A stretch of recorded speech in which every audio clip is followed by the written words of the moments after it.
오래전에 시골에서 이제 목회를 시작을 하면서 도회지에 있는 그 외국인 이주 노동자 센터가 있었습니다. 그래서 잠깐 동안 그 이주 노동자들과 함께 섬기는 시간이 있었는데 2004년이죠. 쓰나미가 아주 서남아시아에 물결을 쳤지요. 많은 피해를 입어서 그 당시 남부연의 감독님들 또 목사님들과 함께 대전 충남 지역의 전공의들과 함께 인도주의적 차원에서 코이카하고 연결을 해가지고 3주간 방문을 한 적이 있습니다.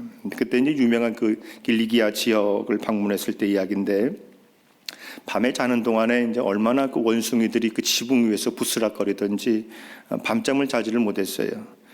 너무 시끄럽게 해서 정신이 없었습니다. 그래서 아침에 문을 열고 나오면 이 문 앞에 있는 원숭이들이, 특별히 새끼 원숭이들이 뭐 사람이 있는 둥 마는 둥 별로 신경을 쓰지 않는 것 같습니다. 줄을 져 있는 것처럼 무리가 이렇게 사람들 주변으로 몰려들어요. 아마 먹을 것을 좀 달라고 하는 그런 신용 같습니다. 저에게는 굉장히 낯선 풍경이었어요. 그런데 함께 동행한 그 이성상 선교사님과 함께 그 저희를 가이드 해줬던 그분들이 이제 조그만 바나나들을 이제 박스채 갖고 와서 재미있는 요량으로 그 아기 원숭이들에게 이제 바나나를 줍니다. 근데 참 신기한 것은 이 원숭이들이 이 바나나를 잡아갈 때는 우리 다른 동물들은 조용히 와서 꼬리도 흔들고 하겠지만은 이 새끼 원숭이들은 그냥 바나나를 사람들 낚아채듯이 손을 탁 낚아채고 가다가 또 바나나가 떨어지면은 다시 들어와서 내민 손을 탁 낚아채는 거예요. 옆에 있는 목사님이 저놈들이 참 예의가 없네라고 이렇게 농담삼아 말씀했더니 그걸 지켜보고 있던 그 현지인 가이드가 그게 사람하고 동물하고 차이입니다. 동물은 내가 한평생 바나나를 이렇게 주어도 고마운 줄 몰라요. 이게 특징입니다. 내가 이것을 주고 저 원숭이가 사람의 앞에 불신과 신뢰가 쌓여있지 않기 때문에 그것을 낚아채고 받아간다는 겁니다. 또 낚아채고 받아간다는 거예요. 그러면서 목사님들이 참 귀한 진리를 얻었습니다 라는 이야기를 서로가 주고받았습니다. 탈무드의 유명한 명언이 있지요. 감사를 모르는 자를 벌하는 법은 하나님께서 만들지 아니한 것은 감사할 줄 모르는 자는 이미 그 사람 인생 자체가 불행하기 때문이다라는 탈무드의 명언이 있습니다. 감사할 줄 모르는 자는 벌써 그 인생이 불행의 시작이라는 겁니다. 다시 벌할 것도 없다는 거겠지요. 감사하지 않는다고 뭐 우리가 감옥에 보내는 법도 없고, 그러나 그 사람은 이미 벌써 불행이라고 하는 심판을 받고 산다는 이야기입니다. 그래서 바울이 우리에게 골로새서 2장에 이런 이야기를 해요. 너희 감사함을 넘치게 하라, 이렇게 우리에게 말씀하고 있습니다. 그래서 너희는 항상 범사에 감사하는 사람이 되어야 된다라고 강조하고 있어요. 오늘 본문에 보면은 그렇게 감사하는 사람이 온전하게 예수님을 만날 수가 있을 뿐더러 그 안에서 치유와 또 구원의 은혜를 누릴 수 있음을 우리에게 분명하게 보여주고 있습니다. 오늘 이 본문의 내용은 이 10명의 이 한센병자들이 예수님을 만나서 모두가 치유가 되었다는 내용을 담고 있어요. 그러나 유감스러운 것은 그 중에 한 사람만이 주님께 돌아왔다, 그리고 감사했다는 내용을 이어서 소개를 합니다. 믿음이 너를 구원하였다. 오늘 이 사마리아라고 하는 이 한 사람이 주님 앞에 이 감사의 고백을 하게 되었을 때에 예수님께서는 그에게 믿음의 선언을 해주셨어요.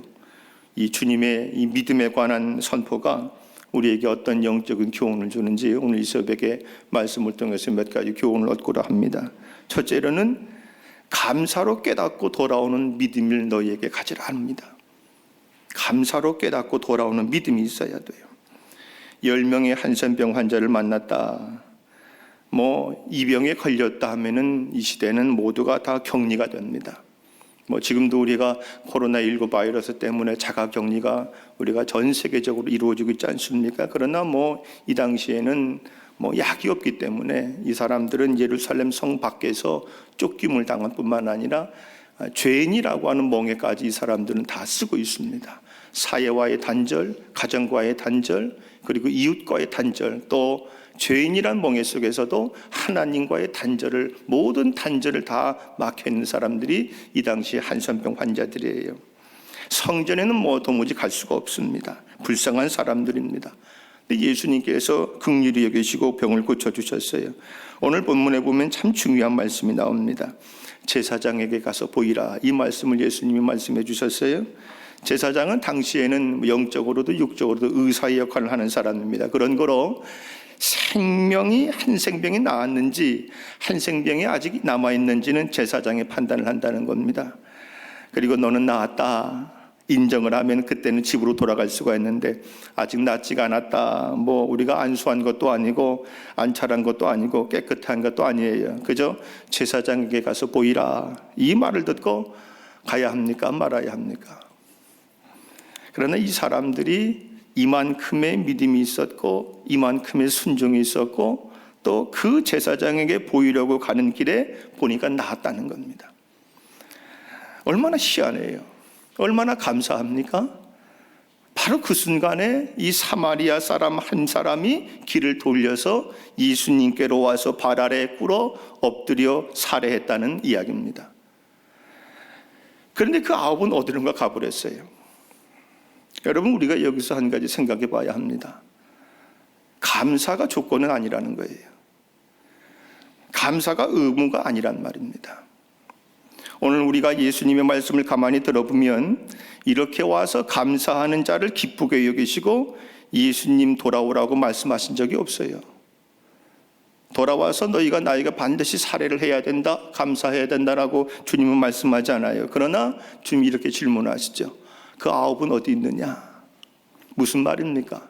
인간적인 면에서 보면은 굉장히 섭섭해 하시는 겁니다. 그 아홉은 어디 있느냐?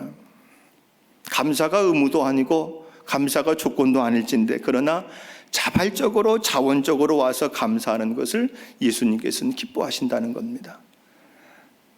어쩌면 우리가 그래야 마땅하지 않겠는가? 그것이 오늘 성경에 나타난 핵심적인 진리인 것 같습니다. 뭐 그 사람들 감사했다고 해서 안 했다고 해서 뭐 병이 다시 재발했다거나 그렇게 생각하지는 않습니다. 너 감사하지 않았으니까 너 영원히 한센병에서 다시는 돌이키지 못할 것이야 라고 말씀하실 예수님도 물론 아니에요. 그러나 아홉은 어디 있느냐라고는 물으십니다. 은혜를 모르는 사람들아, 아마 이런 표현이 아닐까 생각이 되어집니다. 아주 슬픈 말씀을 하시지요. 그런데 이 사마리아 사람은 어찌했습니까? 이 한 사람은 이 모습 그대로, 이게 중요합니다. 이 모습 그대로 한센병자의 옷을 입은 그 상황을 그대로 가지고 와요. 그 더러워진 것, 그 고름진 것, 그 붕대 감은 것, 이 모습 보면 어떠냐? 그대로 오는 겁니다. 더러운 옷이면 어떻겠느냐? 예수님이 벌써 우리를 환영해 주시고 또 사랑해 주셨는데, 이 모습, 이 추한 모습, 이 더러워진 이 그대로 모습 가지고 주님 앞에 먼저 가는 것이 우선순위지, 이 모습 그대로 그 한센병자는, 그 사마리아 사람은 예수님께 나왔어요. 그래서 예수님께 살해를 했다는 이야기입니다. 아주 중요한 이야기입니다. 한 사람은 우선 감사합니다. 먼저 감사합니다. 예수님이 감사를 조건으로 말하고 않지는 않다고 했습니다. 그러나 우리가 이 감사라는 것이 조건이 되면 그게 율법이 됩니다. 오직 은혜로 쓰고 오직 은혜로 받고 오직 은혜로 말씀하고 오직 은혜로 순종하고 오직 은혜로 받아들이고 감사하는 거예요. 이게 그리스도의 감사입니다. 여러분이 매일 사순절 이 갈보리 새벽기도 오를 때에 이러한 감사의 은혜로 오르시기를 바라요. 의무적인 감사가 아니에요. 자발적으로 자원적으로 이렇게 참 추한 모습을 가지고 내가 그대로 가지고 나와서 감사의 사례를 내서 주님을 기쁘시게 하는 겁니다. 그럴 때에 역사가 일어나요. 오늘 이 낯선 사마리아 사람, 세상 사람들 가운데에 감사가 많이 사라진 것 같습니다. 때로는 우리가 어떤 상황적인 문제를 보면서 어째 사람들이 저럴 수 있을까라고 탄식할 정도예요. 왜 이렇게 어려워졌습니까? 우리가 바로 그 순간에, 그 직선적으로라도 그 순간에 감사하지 못하면 영원히 감사가 나오질 않습니다. 하루만 지나도, 몇 시간만 지나도 생각이 바뀌어요. 감사 못할 이야기들이 자꾸 생각나요. 못하게 되어 있어요. 바로 그 시간을 넘으면 영원히 그 감사가 잊어버릴 때가 많습니다. 여러분, 우리가 잘 되고 평안한 데서 감사가 우러나오는 줄 알지만은 실제로는 그렇지 않아요. 오히려 가장 어려운 형편에서 우리는 감사하게 됩니다. 깨달음이 없이는 감사가 없어요. 깨달음이 없이는 감사가 없습니다.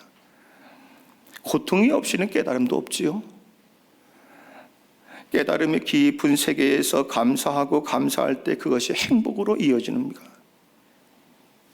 그러기에 감사는 어떤 사건의 결과가 아닙니다. 행복이 어디 있느냐고 우리는 묻지요. 행복이 어디 있습니까? 행복해서 감사하세요? 감사함으로 행복해지는 겁니다. 감사함으로 행복해지는 거예요. 종이 울려서 소리가 나야 종이지요. 감사가 없는 것은 행복이 없어요. 하나님은 그 감사 기도를 들으신다는 겁니다. 감사하는 자에게 은혜를 베푸세요. 오늘 본문 말씀처럼 내 믿는 대로 되리라. 너를 내 믿음이 너가 구원하였다. 평안히 가라. 먼저 감사하게 될 때에 예수님께서 이 낯선 사마리아 사람에게 이 영적인 구원을 주셨던 것처럼 오늘 여러분 인생 속에서도 먼저 감사를 통해서 범사의 형통한 은혜를 받아 누리시는 여러분 되시길 바랍니다. 두 번째로는 영광을 돌리는 믿음이 있어야 돼요. 감사로 영광을 돌리는 믿음이 있어야 된다. 우리가 놓쳐서 안 될 말씀이 있습니다. 가다가 깨끗함을 받았다는 말씀이라고 했죠. 10명의 한센병자리 고침을 받고 다 제사장에게 간 거 아니에요.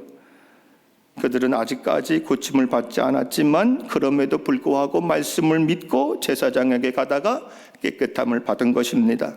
이것이 하나님의 역사를 체험하는 비결이더란 말이에요. 말씀을 믿고 나갈 때에 기적을 체험할 수가 있어요. 가나안의 혼인잔치를 기억하십니까? 이제는 떠서 연회장에게 갖다 주어라. 누구의 말씀입니까? 주님의 말씀이에요. 주님의 말씀을 따라서 항아리를 아구까지 물을 채우다가 또다 갖다 주자 물이 포도주로 바뀌게 된 기적이 일어났어요. 밤새도록 고기를 한 마리도 잡지 못했던 이 베드로 깊은 데로 가서 그물을 내리라, 그림을 잡으라 말씀에 따라 그물을 내렸어요. 2배에 가득할 정도로 만선의 은혜를 베드로가 경험을 합니다. 오늘 본문에 보면 10명의 한센병자들이 주님에게 일일이 다 안수 기도 받은 건 아닙니다. 그렇다고 해서 주님께서 소경의 눈에 진흙을 짓누겨가지고 바른 후에 실로암의 연못가에 가서 식결하신 것도 아니에요. 어떠한 특별한 조치를 그들에게 행한 것도 아니십니다. 그냥 제사장들에게 가서 너희의 몸을 보이라는 이 말씀을 따라서 제사장들에게 가는 도중에 고침을 받았어요. 이처럼 말씀에 순종할 때에 기적을 체험하게 되는 줄 믿습니다. 말씀에 의지해서 우리가 나아가는 것이 하나님의 역사를 체험하는 비결이에요. 그러므로 우리가 하나님의 손길을 체험하기 원한다면 말씀에 순종하시길 바랍니다. 가나의 혼인잔치에서의 하인들과 깊은 데로 가서 그물을 내렸던 베드로처럼 이 말씀에 순종함으로 말미암아서 하나님의 역사를 체험하는 여러분들이 되시기를 축원합니다. 오늘 18절 말씀에 보면은 주님께서 이 이방인 외에는 하나님께로 영광을 돌리러 온 자가 없느냐라고 말씀하신 것을 보면 우리가 여기에서 9명과 이 한 사람의 차이를 발견해요. 우선적으로 이 9명의 한센병자는 유대 출신이죠. 그리고 나머지 한 사람은 사마리아 사람이에요. 선민이라고 했던 유대인들은 아무런 반응이 없어요. 그러나 개 취급을 받았던 사마리아인, 개 취급을 받았던 사마리아 사람은 이 한 사람만이 큰 소리로 하나님을 찬송합니다. 9명은 자신들의 병의 고침을 받았음에도 불구하고 온다 간다 아무런 말이 없습니다. 오직 한 사람만이 돌아와서 병 고쳐주신 예수님께 감사를 합니다. 그리고 이 한 사람이 드린 게 뭡니까? 예수님께 뭘 드려요? 본문 어디에도 이 사람이 유황을 드렸다, 황금을 드렸다, 몰약을 드렸다, 다이아몬드를 드렸다, 무슨 향유를 담아다가 옥합을 깨뜨렸다, 이런 기록을 찾을 수가 없습니다. 한센병자에게 무슨 돈이 있겠어요? 그렇다면 이 사람이 드린 게 뭐예요? 감사하는 마음만 드립니다. 감사하는 마음. 온 마음으로 자기의 병을 고쳐주신 주님을 감사합니다. 그리고 이 모습을 보신 주님께서 이렇게 말씀하시는 거예요. 10사람이 다 남을 입었을 텐데 나머지는 어디 갔니? 주님의 은혜는 10사람에게 똑같이 임했습니다. 10명 다 깨끗이 고침을 받아요. 그런데 9명은 감사하지 않아요. 그래서 물으시는 거예요. 여러분들은 어떠세요? 오늘 여러분들은 이 9에 속하셨습니까? 아니면 이 한 사람에 속해 있는 분들이십니까? 신앙생활 하시면서 받은 것 때문에 감사하세요? 아니면 없는 것 때문에 불평하십니까? 감사하면 할수록 그와 반비례해서 원망과 불평도 사라집니다. 가만히 생각해 보세요. 감사와 불평은 함께 하지 못합니다. 함께 갈 수가 없어요. 불평은 감사를 쫓아내지요.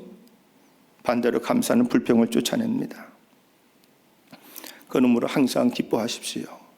그리고 쉬지 말고 기도하세요. 그리고 범사에 감사하세요. 이것이 그리스도 안에 있는 우리 모두가 우리를 향하신 하나님의 뜻이라고 했습니다. 이 말씀을 꼭 기억하시길 바랍니다. 문제가 해결되었을 때만 감사하지 말고 문제가 산더미처럼 쌓였을 때에도 감사하시길 바라요. 1년 365일 12달 매일매일 감사하시는 저와 여러분들이 되시길 바랍니다.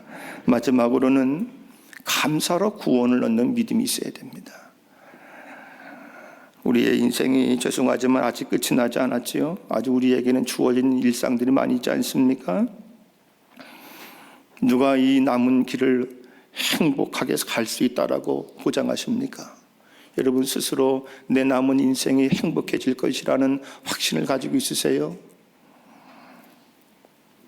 그러나 감사하는 자는 그런 확신이 있습니다. 오늘로 인해 감사하는 사람에게는 감사할 내일이 준비되어 있습니다. 그래서 스펄전 목사님이 유명한 말씀을 해주셨죠. 촛불로 인하여서 감사하는 자는 하나님이 달빛을 주시고 달빛을 인해 감사하는 자에게는 햇빛을 주시고 햇빛을 인해서 감사하는 자에게는 햇빛도 필요 없는 천국을 주신다고 했습니다. 오늘 이 본문의 주인공이 경험한 행복이 이런 겁니다. 그가 치유받고 돌아와서 주 앞에 엎드려 살해하자 예수님이 뭐라고 하세요? 19절 말씀에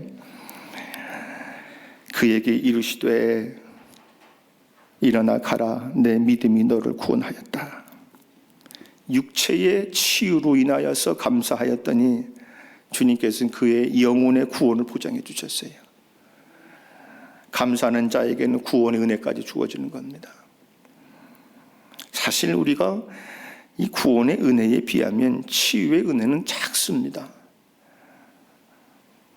어떤 성경학자들은 이 말씀이 단순히 그가 믿음으로 육체의 치유를 받은 것을 확신한 것이 아니라고 말하지만, 그러나 다른 9명은 믿음으로 제사장에게 가는 그 길을 가지 않았다는 얘기예요. 나머지도 다 믿음으로 가지 않았어요. 근데 여기서 주님께 와가지고 엎드린 것은 그가 남은 인생길을 나는 오직 예수님만을 의지하고 예수님만을 따라갈 준비가 되었다라고 고백을 한 겁니다. 그리고 그 믿음의 고백 위에 예수님께서 구원을 시켜주신 거예요. 저는 우리 모든 광림의 성도님들께서 올 한 해 동안에 이 멋진 감사의 제단을 쌓기를 바랍니다. 여러분 록펠러를 기억하십니까? 세계적인 부호로 알려졌지만 사실 이 존 데이비슨 록펠러는 이 빛과 그림자가 명암이 확실한 사람입니다. 한때 많은 사람들에게는 더러운 자본가라는 평을 듣기도 했고 악의 화신이라는 표현을 듣기도 했습니다. 미국의 반독점법이 만들어진 것이 이 록펠러 때문 아닙니까? 98%의 미국의 부를 창출했기 때문에 미국 연방정부에서 그렇게 법을 정했어요. 그런데 이 사람이 55세 때에 일생의 위기가 찾아옵니다. 모든 질병이 걸려버려요. 진단 결과 시한부 인생을 받습니다. 1년을 살지 못한다는 얘기예요. 하루에 그 당시에 1900년대 초반에 하루에 100만 달러씩 이상을 벌었던 사람입니다. 돈도 이제 무의미하게 됐어요. 자지도 못합니다. 먹지도 못합니다. 불면증이 안 걸릴 수가 없어요. 몇 날 며칠을 보내다가 한밤중에 침대 옆에 무릎을 꿇어요. 그리고 그날 밤에 하나님 앞에 엎드려서 자기가 어렸을 적에 하나님과의 약속을 기억하고 통안에 눈물을 흘리면서 회개의 기도를 드리다가 소리를 질러버리게 됩니다. 하나님은 내 모든 것이 되십니다. 그리고 이 일 직후에 이 11조로 락펠러 재단을 만들어서 본격적인 자선 사업을 시작을 합니다. 선교 사업을 시작을 합니다. 그리고 55세를 넘기기 어렵던 이 사람이 98세까지 살아가요. 그리고 이 사람은 미국 사회에서 더러운 자본과 악의 화신이라는 별명을 가진 사람인데 이 후로 위대한 자선가라는 간증을 남기게 되는 것입니다. 그리고 록펠러의 이분의 일대기를 보면은 이분의 글 가운데 98세의 죽음이 가까운 것을 느끼고 이 사람 일기를 자주 쓰는데 마지막 일기가 그가 43년 전 55세 때에 침대 밑에서 무릎 꿇고 엎드려 드렸던 기도 내용을 적어놨습니다. 하나님, 제 인생의 전반기 55년은 쫓기며 불행하게 살았지만은 지난 43년은 너무 행복했습니다. 그동안 저를 지켜주신 것 감사합니다. 이제 주님과 제 마음에 간직한 제 사랑하는 아내를 만나고 싶습니다. 이제는 여한이 없습니다. 그리고 주님 감사합니다. 그리고 이 록펠러는 그날 밤 새벽에 조용히 눈을 감습니다. 오늘 여러분 어떤 감사를 드리시겠습니까? 아홉은 어디 있느냐? 오늘 주님께서 매일 여러분들 삶 가운데에 감사를 잘 찾으세요. 어떤 감사를 드리겠습니까? 빙점으로 유명한 미우라 아야코 씨가 믿음이 참 좋은 분인데 암 때문에 투병을 하다가 세상을 떠나게 되면서 이런 기도를 그의 책에 남기지요. 하나님, 당신이 하시는 일은 언제나 옳습니다. 왜냐하면 당신은 나보다 나를 더 사랑하시고 나보다 나를 더 잘하시기 때문입니다. 오늘 이 새벽에 부디 감사로 깨닫고 돌아오시는 하루가 되길 바랍니다. 감사로 하나님께 영광을 돌리시길 바랍니다. 그리고 감사로 하나님이 베푸시는 구원의 감격들을 오늘도 받아 누리시는 여러분 되시기를 주님의 이름으로 축원합니다. 하나님 감사합니다. 오늘 하루도 감사로 우리의 생의 의미를 바꾸어 행복하게 하시고 감사로 응답받게 하시고 감사로 승리하게 하여 주옵소서. 치유받고 구원받은 사마리아 사람처럼 우리의 마음 오로지 주님께만 향하게 하시고 우리 안에 하나님 나라가 임하는 한 날 되게 하여 주옵소서. 구별하고 성별하여 드려진 예물 위에 주님 복 내려 주옵시고 서운하며 드려진 기도 위에 성령님 감싸 주시옵소서. 때로는 우리가 눈물로 신음하며 주님 앞에 통곡하는 기도의 제목이라 할지라도 하나님 우리의 마음을 위로하시고 우리를 헤아려 주셔서 하나님은 실수하지 아니하시고 하나님은 나보다 나를 더 잘하시는 분이심을 믿고 말씀에 의지하여 하나님 앞에 영광을 돌리는 저희가 되게 하여 주시옵소서. 예수님의 이름으로 기도합니다. 아멘.